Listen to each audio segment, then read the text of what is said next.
నల్గొండ జిల్లా కమలాపూర్ మండలంలోని పలు గ్రామాల్లో ప్రభుత్వ పాఠశాలల్లో మధ్యాహ్న భోజన పథకంకు సంబంధించి మెనూ పాటించడం లేదని మండల విద్యా అధికారికి వినతి పత్రం అందించారు. జాతీయ బీసీ సంక్షేమ సంఘం మండల అధ్యక్షులు కత్తి మహేష్ మెనూ ప్రకారం పిల్లలకు భోజనం అందేలా చూడాలని అన్నారు. పౌష్టికాహారం వారానికి 3 గుడ్లు అందేలా చూడాలని పేర్కొన్నారు.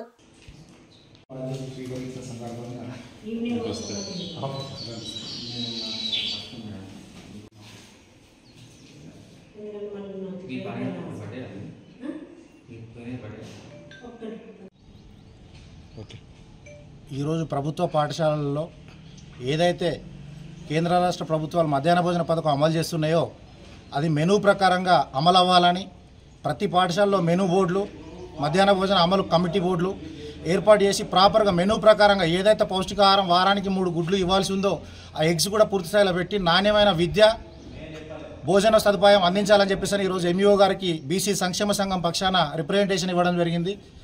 తప్పకుండా సార్ కూడా స్పందించి రాబో రోజులలో మధ్యాహ్న భోజనం మెనూ ప్రకారంగా నాణ్యమైన విద్య భోజనం అందే రకంగా చర్యలు చేపడతాను చూస్తా అని చెప్పడం జరిగింది.